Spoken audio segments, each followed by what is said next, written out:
Hello everyone, my name is Brendan Snyder. Thank you so much for joining me and welcome to another episode of 5 Albums I Can't Live Without, Prog Rock Edition. So many great albums out there from prog rock bands. It made it really hard to narrow this down to just 5, but I did. And again, these are all albums that are my favorite albums. They're my go-to albums where every song on them is really good, making them, of course, albums I can't live without. But before we jump into all that, if you are new to my channel and you haven't already hit the subscribe button, please click the button. Also leave a comment, hit like, all those things help support my channel. I would greatly appreciate it. And of course, as an added bonus, by subscribing, you'll be able to stay up to date on all that's going on in the world of music, just like this, with 5 albums I can't live without, Prog Rock Edition. All right, so kicking things off here, and in no particular order, we are going to start with Rush, Moving Pictures from 1981, 8th studio album from these guys. And I do want to point out the album artist, Hugh Sim. Oftentimes I find with prog rock bands, the visuals, the album art itself can be just as important as the music is, the sound of the album itself. So on each of these, I'm going to be pointing out the album artist as well. Now this album here, it marked an attempt for the band to produce more radio-friendly songs. The song structures were tighter than on previous albums, and ultimately upon its release, it became, an instant commercial success and went on to sell 5 million copies just in the US alone. And so I've heard this entire album played on radio, not so much like in its entirety, but I mean each song individually has been played on radio, and it just shows how great the album actually is, that every song can be played on the radio. And then of course it's got the hits. It's got Tom Sawyer and Limelight, both of which are classic rock staples, but there's personal faves of mine on there like YYZ, the instrumental track, and The Camera Eye, which is actually the longest track on the album, clocking in at 10 minutes and 58 seconds. So they did still continue to have at least one long song on there like that. But bottom line is there are no bad songs on this album, making it an album I can't live without. All right, next one up goes to Yes, Close to the Edge from 1972, 5th studio album from the band. And so the album artist for this one is Roger Dean, but I wanted to also point out the Japanese release, the most recent Steve Wilson remix, and a little different artwork there for you between this. So again, just a thing where the album art is oftentimes a visual thing, something that is part of the music, and certainly the gatefolds on the Yes albums and things of that nature show that to be the case. But this one here marked a shift for the band. So whereas like Rush was going with more radio-friendly songs, Rush was going for much longer songs. This one here included the 18-minute title track being written in as the longest song on the album and longest song at the time when they wrote it. Original drummer Bill Bruford would say that this album was too laborious for him and ultimately be part of the reason that he chose to leave the band after its release. And so for this album here, there are actually only 3 songs on it: Close to the Edge, which is that 18-minute title track, of course, and You and I, and Siberian Katra. And the thing is, though, with each of those songs, only being 3, but with each of those, it sounds like they're made up of multiple songs, and with enough differences and changes in each one to hold my interest throughout. Albeit there's only 3 songs on here with so many different parts, it's very interesting and makes for a very strong listening to the album, and again, is a reason why this album is an album I can't live without. All right, next one up goes to Pink Floyd, Wish You Were Here, 1975, 9th studio album. The album art for this one is Storm Thurgeson, and you've got that album covered there, but you've also got this one here. So this is the one I know it from. This is the one that was t-shirts and promotional posters and things of that nature, but interesting the way they did that for the reissue of it.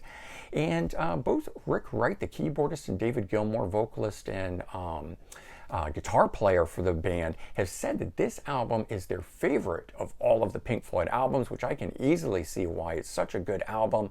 And while it only features 5 tracks on it, and 2 of which are actually the same song just split apart, bookending the album itself, the album has a lot of peaks and valleys, making for very interesting listen, with each song on here being a standout. And another album that was of itself one that I've heard the songs individually played on radio at different times. So this one here does feature hits on it like Wish You Were Here, Shine On You Crazy Diamond, part 1 through 5. That is the first version of that song, because the other one is the bookending one at the end. And it's a tribute to founding member Syd Barrett, which gives it a lot of reason why that, I know David Gilmour really likes this particular album. Then there's also Have a Cigar on here, which has lead vocals handled by a non-Pink Floyd member, Roy Harper. So an outside vocalist came in and did this, and that was really just the case of Roger Waters and David Gilmour both gave it a shot. No one really liked the vocal performances of either one, including David and Roger.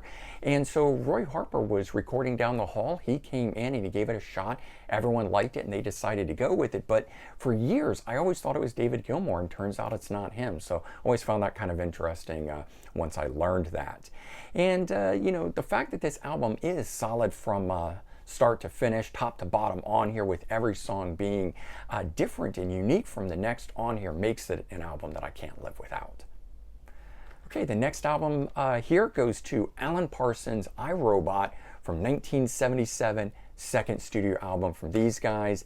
And it's actually, Alan Parsons was the engineer behind Pink Floyd's 1973 masterpiece, Dark Side of the Moon.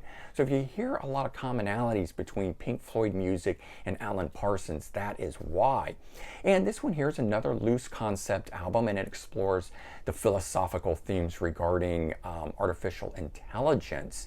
And so this one here, album art again by Storm Thurgeson on here, so another one where he's tying into that. And this one here had 3 singles released at the time. In particular, I Wouldn't Want to Be Like You was a modest success, but since then there have been other songs that have become just as popular as those singles, although they're really the album cuts on here.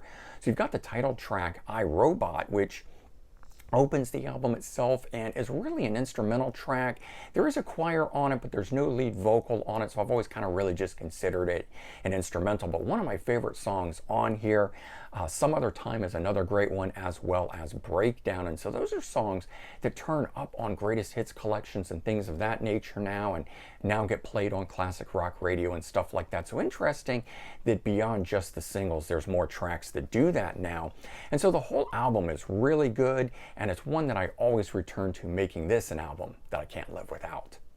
Okay, and last but not least, the final one goes to Styx, Pieces of 8, 8th studio album, with album art by Hypnosis, and that's actually made up of Storm Thurgeson again, along with Aubrey Powell. So, it wasn't intentional, but Storm has actually done 3 of the album art pieces in this 5 albums I can't live without episode. And I just found that interesting. But then again, as I said, the album artist is always a big thing when it comes to prog music here. So this one here has a loose concept behind it, and it's basically about not giving up your dreams in order to just simply pursue money or materialistic values and things of that nature. Arguably, though, it is the last Styx album with significant progressive rock leanings, as they went much more commercial after this. This one here was a commercial success, though, selling 3 million copies in the US, and does feature 3 major hits on it: Sing for the Day, Blue Collar Man, and Renegade. But for me at least, even with those last 2 being classic rock staples on here, there's some really great album cuts on this. And so you get Great White Hope, which is the album opener. I've always really liked that one. Queen of Spades, which is a great deep album cut, and Pieces of 8, the title track on here, just another really great one. So you've got a lot of different styles on this album, a lot of pomp and bombast, and just keeps things interesting all the way through on this album, which is again why it makes an album that I can't live without. So there you go, 5 albums I can't live without, but this one being Prog Rock Edition. And hopefully you guys enjoyed this. Don't forget to check the description for links to related videos.